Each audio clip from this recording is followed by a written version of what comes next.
Welcome to another episode of Systematic Geekology. This is a space where we seek to create and cultivate healthy conversations between those things we geek out on and the philosophical and theological questions that often arise out of our fandoms. Like, what does it mean to be human? What makes a hero? What makes a villain? How do the stories and narratives we geek out on shape how we live in the world? We are your priest to the geeks.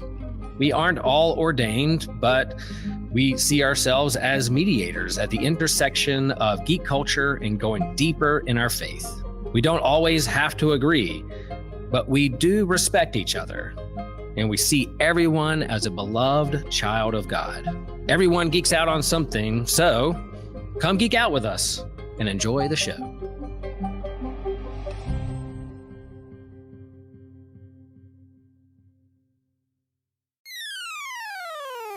You're listening to an Anazal Ministries podcast.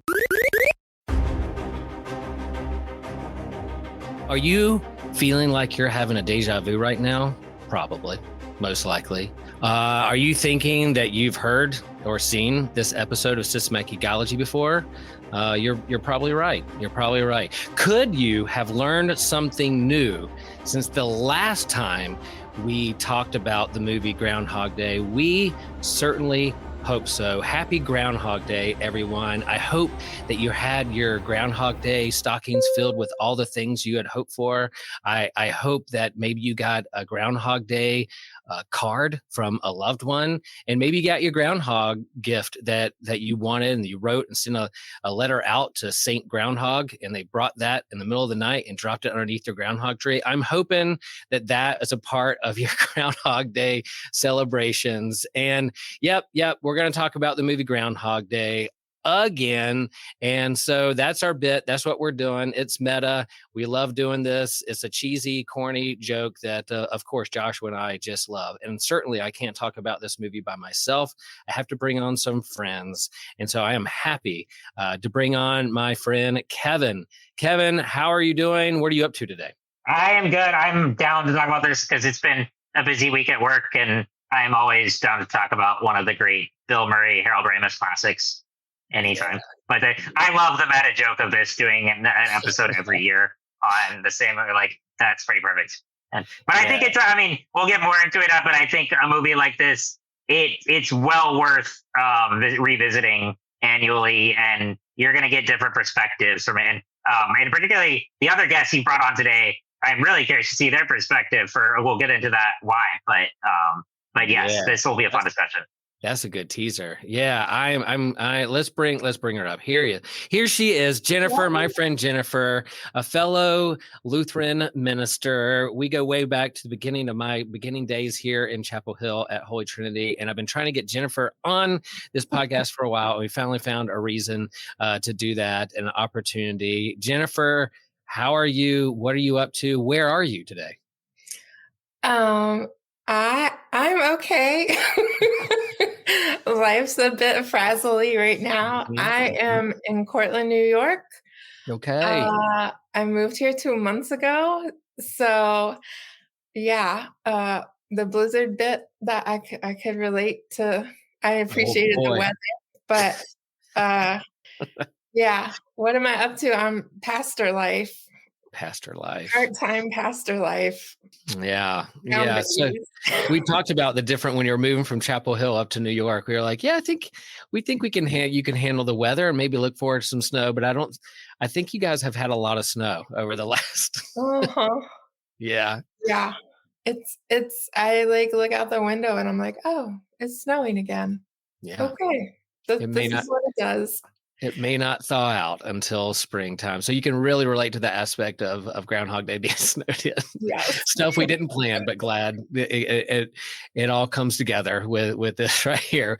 Well, what we do here at Systematic Geekology, we kind of break the ice with break the snow, break the ice pave the roads with what we're geeking out on these days. And so, Jennifer, I'm going to have you go first, since you're the guest of honor and first time on Systematic Geekology. What are you geeking out on? And perhaps, like, if you had to boil down like your favorite fandom or thing you geek out on, what would that be? And again, there's no wrong answers. It could be I geek out on making snowmen. I don't know, but it could be Star Wars. It could be anything.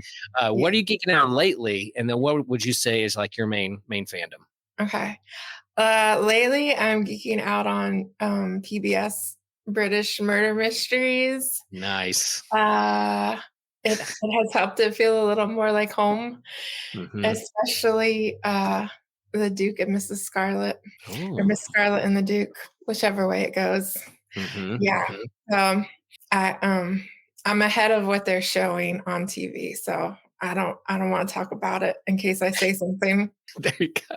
Spoil someone's adventure. Yeah. Sometimes that happens here. Let's just make out. Yeah. Long-term geeking out, definitely a Mandalorian fan. I love Star Wars, but I really love that series. And Legos. Nice. I'm trying to like angle toward my Mandalorian poster in the background, but I don't know if I can right now. But I do have a baby Yoda. Faintly see it. You can faintly see it in the background by the bookshelf, but I can't quite get all the way back there right now. But yes, right on. Yeah. Oh, all three of us. So here we go. We'll just make a understanding and a pact and a covenant right now that when that movie comes out, 1 year, 2 years, 4 years, 5 years from now, when that movie comes out, all three of us will come back on and talk. I think I'll make a pact that I'll go see it with Kevin in Raleigh at the Alamo Draft House. We'll do that. I'm there.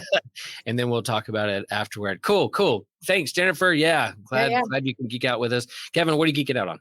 Well, so I'm still going through Smallville. I mentioned that on the last episode. So I've gone pretty deep into that. I'm like on season 2, and I'm also listening to a rewatch podcast with Tom Welling and Michael Rosenbaum. But the other one, so since this is a movie episode and I'm a big movie buff, on Netflix right now, they've curated a list of movies that were released in 1974. And they're going to be doing this throughout the year. Like it's 1974, then 84, then 94, and so on and so forth, because we're in 2024. It's a really cool day. So like I'm going through, like there's a couple on there I've seen, like Chinatown and stuff, but like, but I just watched 2 that I'd never seen before. One was Alice Doesn't Live Here Anymore, which is an early Scorsese film.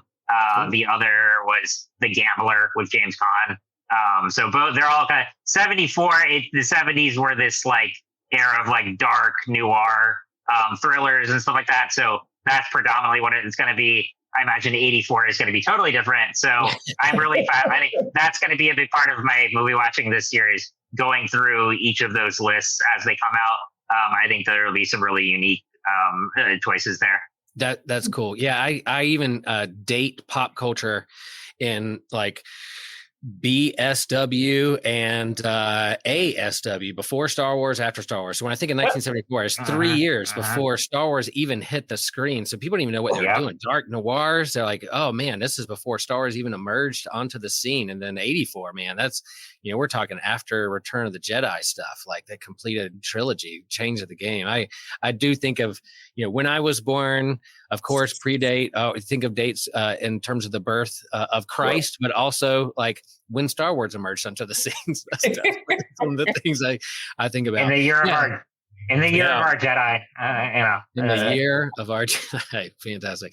Yeah, so when I'm geeking out, people know that I geek out on a lot of different stuff, Star Wars, surfing, comics, but I also geek out on college basketball. And I don't know if anybody knows this, but there's a big sporting event coming up. No, I'm not talking about the Super Bowl. I'm talking about Carolina versus Duke this Saturday. And I had someone give me tickets. I'm going to my first ever Carolina Duke basketball game. I've been to a lot of Carolina basketball games, never been to Carolina Duke game in all the years of watching Carolina basketball. So I will be there in the Dean Dome watching live Carolina versus Duke, and I'm extremely nervous about it. But win or lose, it's going to be a fun game. It's going to be a loud dome, and Carolina fans, we still hold over Duke's head that we beat them in the Final Four. So no matter how many times they beat us in the regular regular season, guess what? We beat you in the Final Four. Okay, so I don't piss off all the Duke fans that are out there on our podcast. We're going to move on. Let's talk about Groundhog Day, the movie. Here we are. As we shared, the bit is every Groundhog Day we release a new episode of us talking about Groundhog Day, the movie, and everybody's favorite holiday about a rodent predicting the weather. There's been past episodes where we've talked about kind of the history of the movie and the history of Groundhog Day itself. Before there were meteorologists and technology to help us predict the weather and forecast whether we're going to have rain or snow.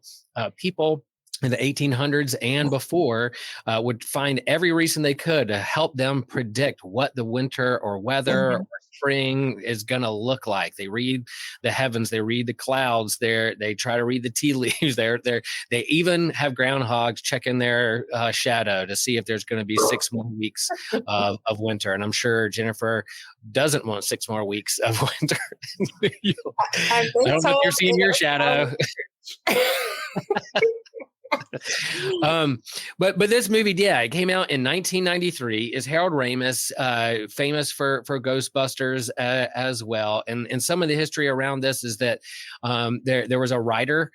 What's the writer's name? He is one of the writers, Danny Rubin, was reading the Anne Rice vampire book and reflecting on immortality and time loops. And what if you could just live your life forever? Would that devalue the meaning of it if there were no like rules or moral boundaries on your life, that you could just do whatever you want and nothing would happen? You just leave the same day over and over again. So we want to write a movie and reflect on those kinds of themes. And so they were like, we want to do a holiday movie.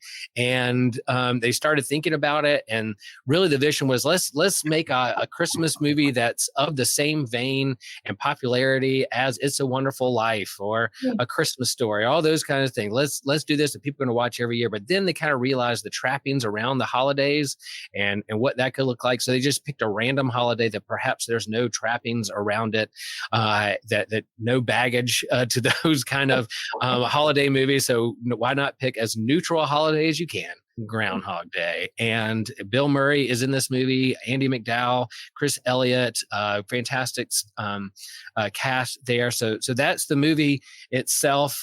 You can go, friends out there watching, listening, go to Wikipedia, go to IMDb, check out some of the history around this movie. It's a fascinating history in terms of how it was created and what happened after. But we're going to talk a little bit about the movie itself and also our relationship to the movie. So Kevin, when was the first time you saw this movie, or what's your relationship to this movie? So this movie came out when the year I was born, so I did not see it in theaters. But it's a kind of cool thing. I mean, that's like I always like looking at what popular, iconic pop culture stuff came out the year I was born. This and Jurassic Park were two of the biggest movies that year, and I'm trying to think the first time I saw it. I was either high school or early college, watched it on DVD with my dad, and I've seen it multiple times since then. But yeah, it was somewhere around then. So like late teens, early 20s, I want to say. And it's one I would love to see in a theater at some point, because even with people who've like seen it 1,000 times, I love watching classics on the big screen. And this one really lends itself. And particularly for a comedy, like it has that cinematic flair to it that, you talked about Harold Ramis directing. This was his first big directorial feature. He was a prominent writer and actor prior to this, and he does make an appearance in the movie. And prior to that, he started writing for like the National Lampoon magazine, and then was a co-writer on Stripes, Ghostbusters, a lot of iconic comedies there. And this really pinpoints his just brilliance as a filmmaker and a storyteller. And oddly, I know you mentioned some of the stuff that happened outside of the, but I don't want to get into it too much. But this was a pivotal moment for him and Bill Murray. They actually had a big falling out during the making of this, because they were friends up until the point, but Harold Ramis had never directed Bill Murray before, and again, not to get too much into the kind, but Bill Murray has been known to be kind of difficult to work with, depending on the person. And so this was one where they had a big falling out, but I do think it's cool that there was reconciliation toward the end of Harold Ramis's life. they were able to talk again. And after Harold Ramis passed, Bill Murray gave a big shout out to him, I think at an Oscars or one of the award shows. But that's just a little tidbit. So you can tell I'm a big nerd about this movie. I know a lot of the stuff in and behind it, but it is just so iconic. It's funny and charming, but I like what you said about it being kind of a Christmas movie in the sense that it has that, profound moral compass to it, and a lot of themes that you often see in holiday movies. But it's, on this day, and it kickstarted a bunch of time loop movies, some better than others. But yeah, so it's just really iconic. But yeah, that's a little bit on my background. But it's one I really enjoy, and I'm really curious to get Jennifer's perspective. I teased this a little bit earlier, but I think you have a really unique perspective coming here today that I'm really excited to hear. Yes. Yeah. I have a much shorter relationship. Yeah. So let me share mine real fast, and then I'm gonna go to you. Go ahead. Well, sure. So I definitely saw this in the theater the year you were born, Kevin. So yeah, I was in college. Some friends of mine went out to see this movie. Big Bill Murray fans, of course, love Ghostbusters and all his other films that we love. And so after this movie, I remember after seeing this movie that we were like, oh man, like that, let's live life to its fullest. Like life is a gift. Yeah. Let's go for it. And it just kind of moved us and that kind of thing. So yeah, 1993, I saw it in the theaters, and it seems like every year I when it comes on TV or on TNT or something, I can't not watch it if it's on the TV. So I'll keep watching when it comes on. So yeah, that's my relationship with movie. Jennifer, you have a little bit of a different story there. When did you first see this movie, and what's your relationship to it? I don't know. I don't think it qualifies as a hookup, but it was 24 hours ago. I first saw the movie. I remember seeing the previews growing up, so I was like 9 or 10, depending on what part of the year it got released. But I also have I think it got hyped so much that I didn't ever want to see it. Like, how everyone was like, Ted Lasso, oh my gosh, you have to watch Ted Lasso. Yeah. So I waited and waited.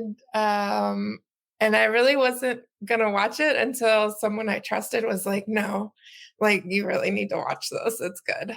Yeah. So, yeah, just checking it out. Oh, but I'm so excited to hear your thoughts and stuff. And be totally honest, because that's the thing about I totally agree when you hear like, oh my gosh, you have to like it, and like it's like you're being judged if you don't like it or something like that. So I'm like that, like I understand the hesitancy with like iconic movies and shows like that. You feel so much pressure. So I'm really just interested in getting your honest opinion and all of us too. Yeah. So let's start there. This movie, definitely has some staying power. I mean, we're doing an episode about it every year about it, but it comes up around this time of year, and it's a classic Bill Murray movie. Jennifer, all right, it's fresh on your mind. You saw it yesterday for the first time. Yeah, no geek shaming. That's part of what we could try to model here at Systematic Geekology. Be honest with us. What's your initial thought of this movie? Were you like, Will, why did you make me watch this? Or were you like, man, it changed my life? Where are you on that spectrum? I appreciated the philosophical piece of it.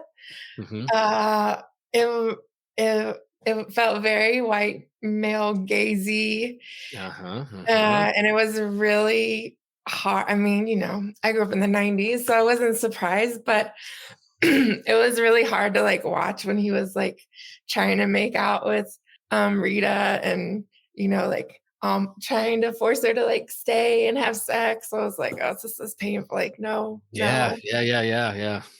So yeah, but there were some parts that I think they're worth their weight. I might show a clip if I were going to do a discussion about it, then watch the whole movie. Okay. There you go. There you go. We'll get to Yeah. some moments and clips in a moment if there are some moments that really stood out for us. But that is fresh eyes to look at. Like, yeah, there's a transformation process. There's a comedy about this. There's him learning and growing. But looking at it with fresh eyes of what was going on in the world, what goes on now, like the aspect of like grooming someone and manipulating them and your power over them so you can get pleasure from them or whatever that your selfish reasons. That is definitely an aspect of that movie that's there that appropriately and rightfully does not hold up in terms of grooming or manipulating someone just for your own selfish needs. So yeah, I appreciate that perspective 100%.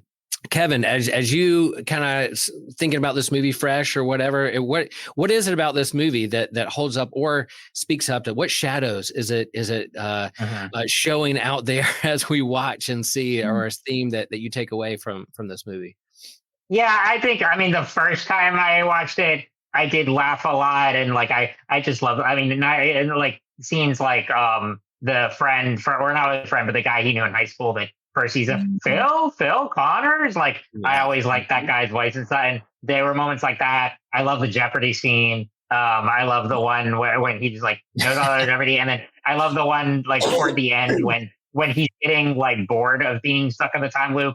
And he just goes around and tells like the life story of everyone in the cafe. That one was always really funny. But so I think the first time it was just like a lot of laughs, and I'm sure the philosophical angle stuck out to me in some way, but not that much as like, a teenager, early 20s, but that came to resonate with me more on rewatches. And it's something I do really like is this idea of like, okay, the what helps him what allows him to break the time loop is he comes to a point of instead of caring about himself, he starts to care about others. And it's done, over a long time. Like he's incredibly obnoxious and immature and self-centered in the beginning. And then, you have this really, I think quality arc, but also what Jennifer just said, it's something like I said, I'm not gonna lie. I wasn't really cognizant of when I was younger, about like how creepy 80s and 90s movies can be.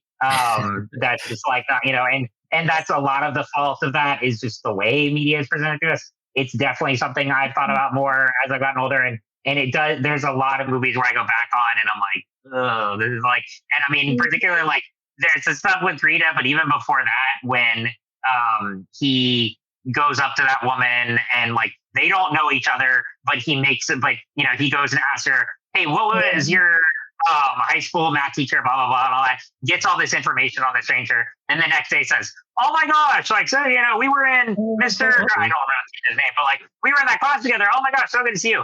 All in a lying, manipulative way to get her to sleep with them. It's very creepy. Like, and it's like, and that was a lot of the angle of a lot of 80s movies, and it was just like, oh, isn't this funny? They're like, basically date raping these, like, I mean, and so I think that's something we definitely need to address with this. So I think there's a lot with a lot of these classics. They can still be great, and we can still take things away with them. It's also okay to look at, there's a lot of stuff that's outdated here, and not just culturally insensitive, but very problematic. And I like to think we are evolving in some ways there, and media is being more cognizant of stuff like that. So that's definitely something I've thought about more, as I gotten older. And like I said, I'm not going to deny that I was immature and like, didn't think about it when I was younger, but it's absolutely a factor now in watching a lot of media that time.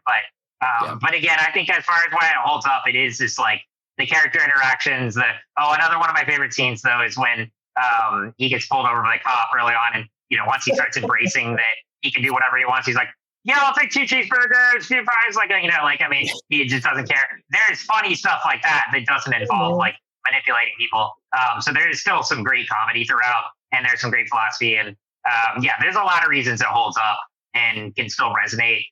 But yeah, there are flaws as well. And that's, I think, one of the important thing to look at with any classic is to not be so gushing over it with nostalgic purposes, but being able to look at what's good and also what is very problematic.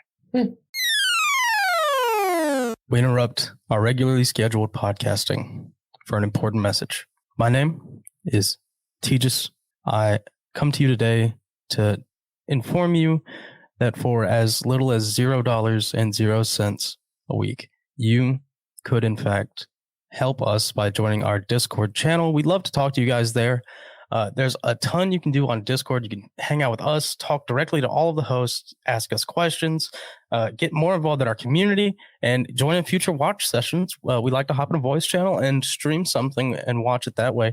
It's a really cool way to, get that sitting on the couch experience from home and, living a couple 100 miles away from each other. It is my favorite thing. I would really appreciate it if some of you joined so we could hang out some more. Thanks. And back to your regularly scheduled podcast programming. Yeah, if it's a time loop movie, and if it's a movie about transformation and growth and learning from your past and who you are and becoming a different person afterward, then yeah, it could be also a time capsule of looking at the early 90s and how we're portraying these things and what's problematic. So I'm totally with you there. I think for me, this idea that he starts off as this kind of like burnt out weatherman who doesn't want to go to this town. He is, what does Chris Elliott call him? A prima donna, or that kind of thing. And he starts off in that little Airbnb leaving. What are the chances of you leaving today? And he's like, 100%, and but then as the days go on, the comedy of the repetition of that song, Sonny and Cher in the morning, I've got you, babe. I got you, babe. Yep. And I like it that the movie doesn't share or reveal or pull back the curtain to reveal that it's an angel there who's doing it, or God, or anything, or a wizard, or some manipulative thing. It's just, this is something that happened that he needed to transform and get himself out of, whether it's a dream or not. It doesn't reveal the magic. It's just a day that repeats itself, and he has to learn how to grow. And so at one point, he gets depressed. He tries to kill himself. That's triggering too. There's a suicidal, mental health, those things. But then he confesses that he's a god. He's like, I am a god. She's like, oh my Lord, like, come on, get out of here. And he's like, no, I'm a god. But then he's broken down that when he can't get exactly what he wants or save a life, that he can't, the homeless gentleman, that's just the cycle of life, that death happens. He's like, no, I want to stop this. He realized that he's not a god. And then he gets to look to see who the people are on the inside and who they are, not necessarily an object for his manipulation. And so that objectification of others and himself, for me, that's kind of what resonates for me and why it keeps speaking to me, in a sense of breaking down the ego and the hubris, and having a sense of humility and seeing someone who they really are. And they do share that, like, what is the time frame? How many days does it repeat? I don't know. In the movie, you can probably count how many days, but that's the thing. They never really say, and you get the sense that there are like there's stuff they leave out. So you get the sense that it's a long time. But I don't think there probably is someone who's counted how many times the movie shows, but I'm guessing there are days that they don't show too, Yeah. To get that good at the piano. Right. And like learn, because all of the things he learns, like, yeah. Mm-hmm. Well, Jennifer, in terms of looking at the movie, and there's some crazy moments, were there some moments that jumped out to you that are your favorite or poignant, or memeable, that you're like, oh yeah, now I kind of see what was going on here? Well, I really appreciated at the beginning when it was still like, I guess, actual time, I don't know, contemporary, just the contrast between him and Rita, like, she was a new producer. She hadn't been there before. And she was just in the moment and like enjoying it and not taking herself too seriously. And he's just like, whatever. I don't want to be here. This is stupid. And, not that everything is a choice or there aren't outside influences, but it seemed like as he went along, he kind of thought about, how am I showing up in the moment more? My personal, I guess, I don't know if favorite's the right word, but the one that stuck with me the most was when he was at the bar with those two guys and talking about like, oh, you don't understand what it's like waking up and doing the same thing day after day after day. And they're just like, and I was like, yeah, I mean, this is, especially just moving to a small town and like watching him watch and like memorizing and having the timing down. And there's a lot of repetitiveness and some of that is life, but it's not exactly the same. I appreciated they didn't make it like everything exactly the same. Yeah. Even though he was having the same day. Yeah, and they rotate among the people. I thought about that again this go around. Is this like how many people feel like that they are? It was like I like to think of the question: is there a day that you would like to repeat? Over and over again. Can you? I'm sure we can all think of. Man, I wish I could relive that day over and over again, whether to correct a mistake or just like that one day I was on my honeymoon in Tahiti and I got to surf waves and hang out with Cindy on the beach and I was like that would be a good day to have over and over again. But then who are the people out there working or in their daily lives where they feel like every single day is just the same day repeating itself, and you get jaded, you get cynical, you're like, I can't do this anymore. For him to see Rita and to see like, oh, there's someone enjoying their life that they're fresh and maybe naive to what's going on because they haven't been in the same job, they're new producer, but there's something where her posture and how she carries herself and enjoying the cute things, the neat things, the small things, and the small town transformed him. That was the relationship that transformed him.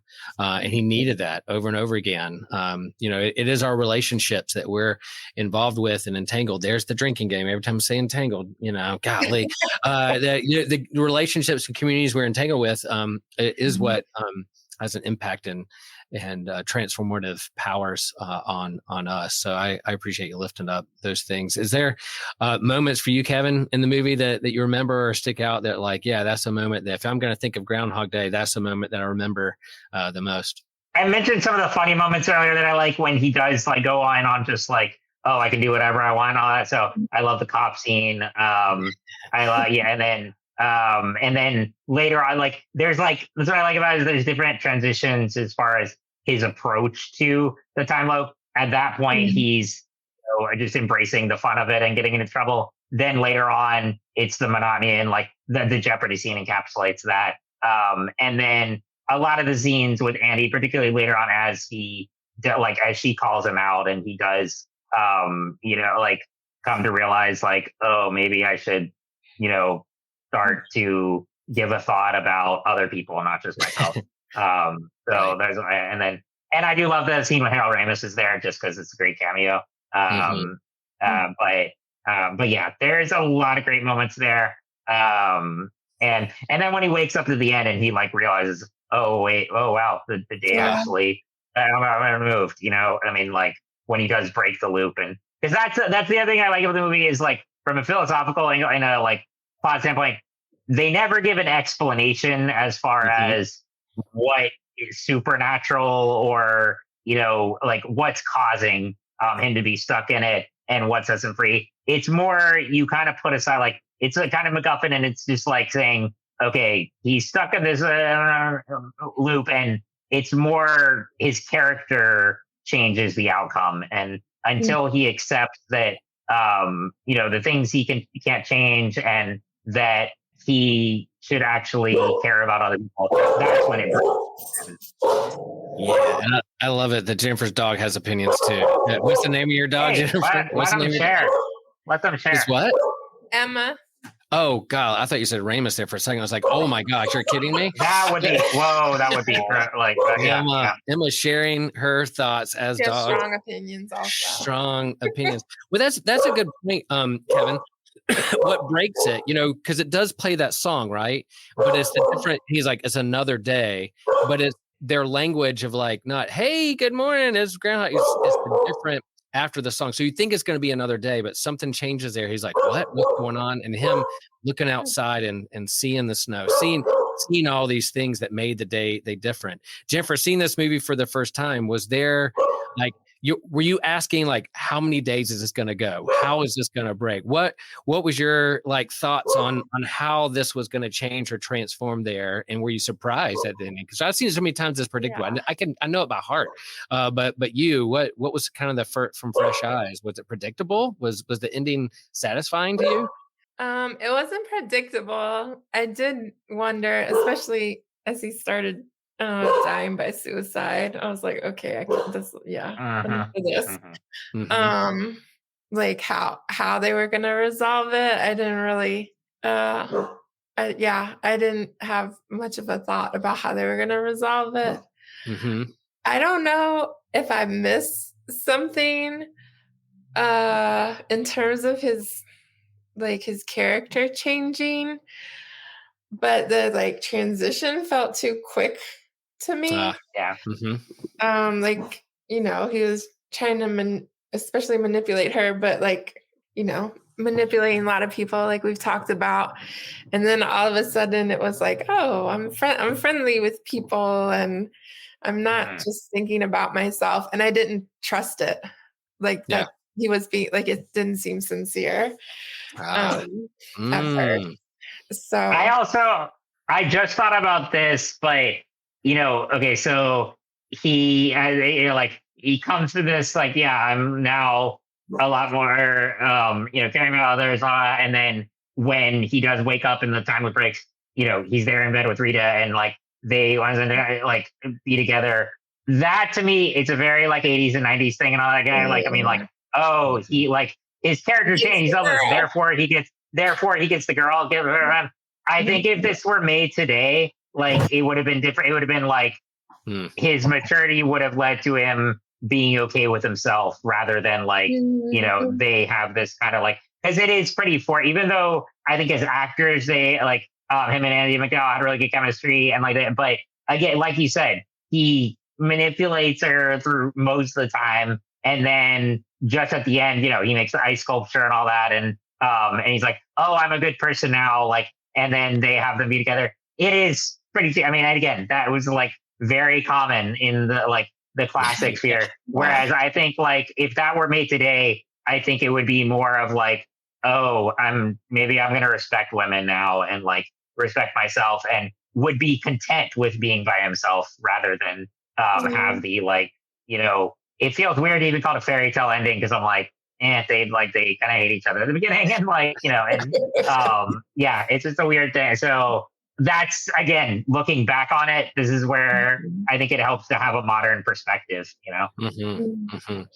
Yeah. I like that you bring up trust, Jennifer, like the aspect of like relationships are built on trust and, you know, the intimacy that we have with others is built on trust. And so, yeah, if you're like at that point, you are still at a point watching something like, I don't know if I trust this guy, you know, and then that all happened in a day in Andy McDowell's character. And then the next day was going on, wasn't years and years and years and days over again for her. It was something a little different. So why would she trust him after just one day of how he acted the day before to that next day? And from her perspective, but I think that's important. But I do think it's an interesting question and thought exercise, and to look in the mirror and say, yeah, if I could live, if I was immortal, if I lived the same day over and over again, would I change how I acted or where I drove or what I did or what I ate, and the moral boundaries there with other people? How would I use that time? And really, we're not immortal. We are temporal beings. We have to embrace our finitude in a sense that, so with our limited time, what do we do with this time given to us, this gift of life given to us? What do we do with this precious time that's so limited? And so, yeah, perhaps we should treat others as we would want to be treated. So perhaps we should build trust and do those things. So those kind of lessons that this movie brings out, I think is important, even if it is a time capsule like early 90s and how you do those things. I think 100%. So, all right. So, you share a little bit, Jennifer, about, you know, in terms of perhaps if you were showing this to your church as a moral lesson, you would probably show clips rather than the whole movie. But what, from your, like, how would you rank this movie? And then would you recommend this movie to a friend with all the hype around it? What would you say? I would rank it low for me. Okay. Yeah, it would not be in my top 10 or 20 or 30. I would recommend it to a friend with a particular sense of humor and a charitableness in viewing. So like be able, you know, I think Kevin, you're a good example of that. Like you can appreciate it for the time it was made in and when you saw it originally, and you can also see thinking about it now in your life. So Yep. yeah, but I don't know. I have conversations about the stuff the movie brings up in general. Yeah. Yeah. With my friend, like people I'm good friends with, like we have deep conversations. So I think that's part of why I'm like, yeah, it's okay. Like it's fun to watch. But yeah, There I'm you go. probably not geeking out on it. Maybe that's the way to say On the it. geek meter, Oh, on the that's geek okay. meter is the low geek meter. Well, would you say like other Bill Murray? Are you Bill Murray fan or like Bill Murray? Is he your cup of tea when it comes to humor? He is not my cup of tea. Not your cup of tea. There you go. No. That's a big part of it. I That's did wonder if it's like a generational It could be. thing, Mhm. like because yeah, I was born in '83, so Yeah. Yeah. Okay. Yeah. yeah, I think that's some of it. Gotcha. Kevin, how about you? Rankings, recommendations. Where are you at with and on your level of Bill Murray fandom? Where are you? Yeah. Okay. So yeah, like that's the thing. Like if you'd asked me like 10 years ago, I would have like ranked it really high. Yeah. Again, re-examining.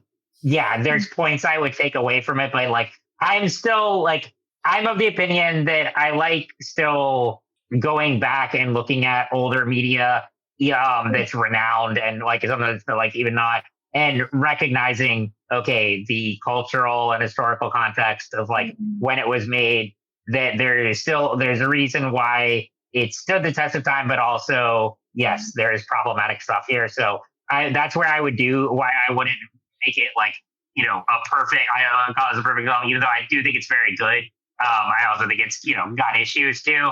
I see, and with a caveat with that, I would recommend it, but I would also add to, if I could recommend watching for people like I've never seen Groundhog Day, I would say watch this and then go watch the movie Palm Springs, which I think is like the best time loop movie since then. I don't know if you've heard of it. It's a Hulu original that came out in 2020 with Andy Samberg and Kristen Milioti, the mother and How I Met Your Mother. That one is excellent. It's like a sci-fi comedy that does the time loop thing.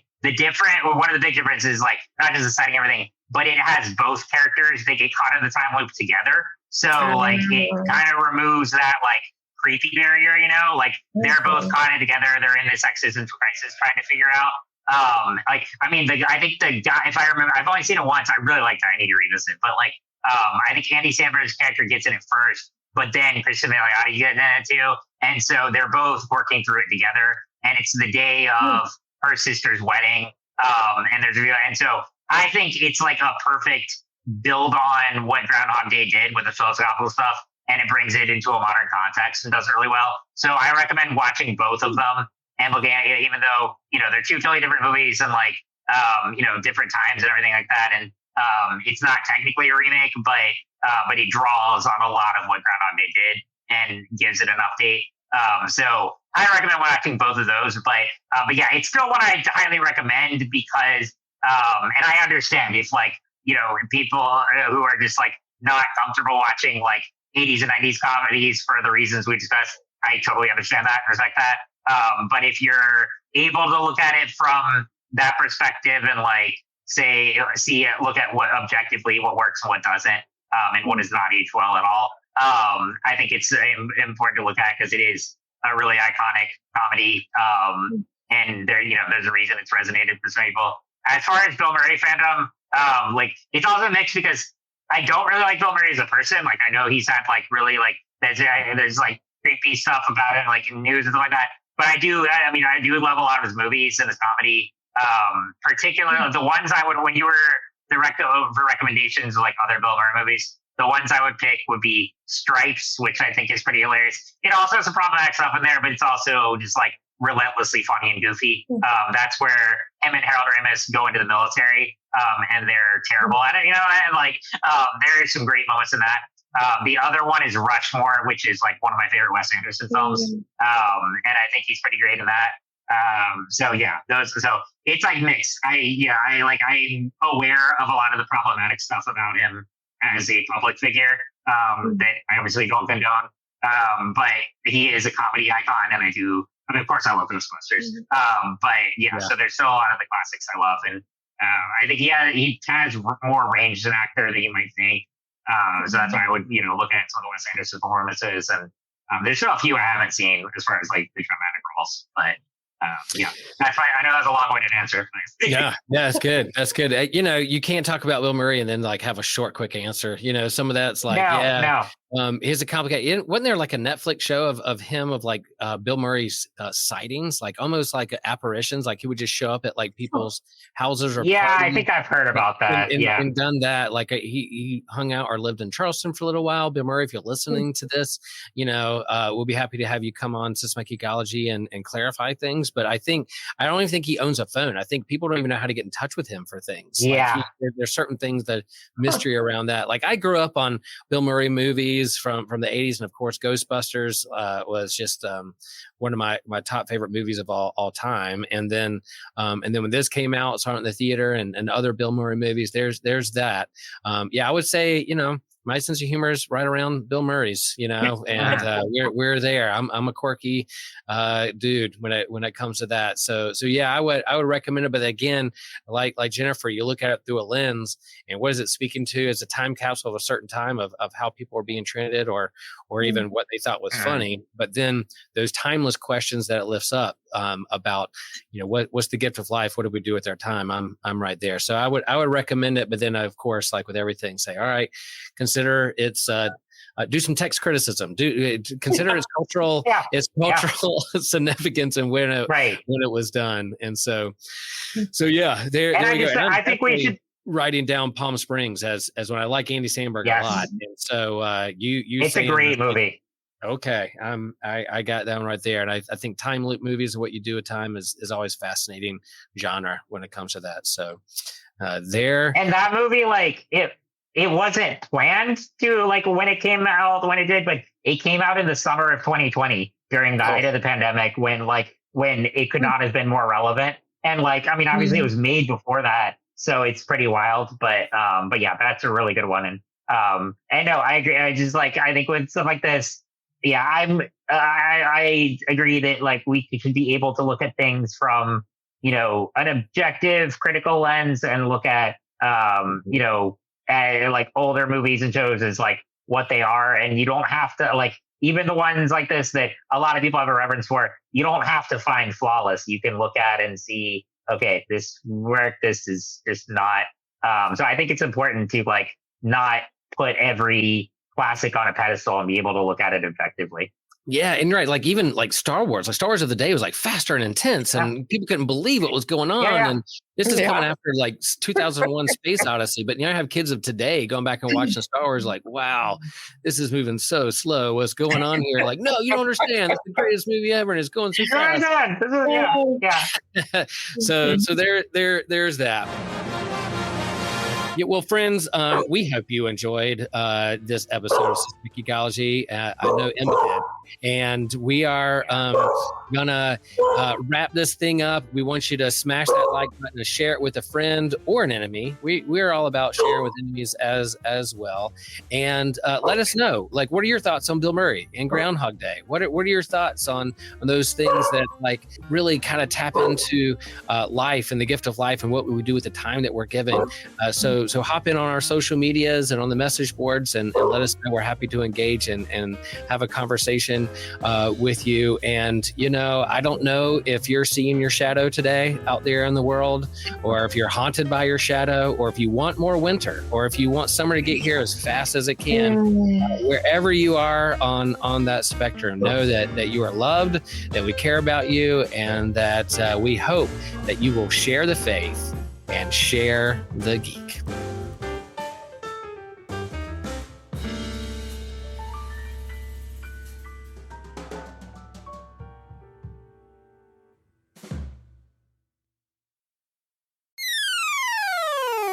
Hey guys, Christian here to talk about our Captivate options. That's when you send us a little extra money to just help us along with our projects. But what do you get? By giving us that extra money, well, you have access to any future online D&D campaigns. You get extra bonus question content, which we do at least 48 times a month. You can make a one-time donation here of any amount to help support the show. This helps us with our overhead. That includes the editing software that we use, the recording software that we use, the marketing that we have to do for the show, the equipment that we all need to use to help out with the show, and more. So thank you for what you do. Head out to Captivate, help us out. We really appreciate what you do. See you later. Be sure to check out other Anazal Ministry Podcast AMP Network shows. You can see the whole network in a single feed if you're on Spotify, or you could go to Apple Podcasts and find the Anazal Ministries Network podcast, the AMP Network. Yeah, there's just a network on Apple. You can follow the whole thing. You'll get shows like The Homily, where Pastor Will goes through his homily messages. It's literally just Pastor Will's sermons, guys. It's great. You also get access to the Whole Church podcast, where TJ and myself interview leaders from across different denominations and backgrounds to work towards a more full church unity. You can see My Seminary Life, where Brandon Knight discusses his experiences at seminary and then discusses seminary topics, so anyone can have access to knowledge available to seminary students. You also can see Let Nothing Move You over there, where Christian Ashley goes through the Bible in a Bible study type fashion and explains the whole biblical narrative.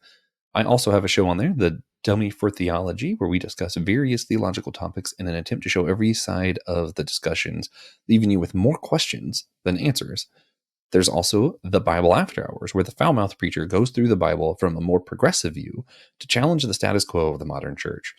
Finally, you can hear The Clydes, where Taylor and Elizabeth Clyde go through weekly discussions in a devotional conversational style method to help us all get closer to one another and to God.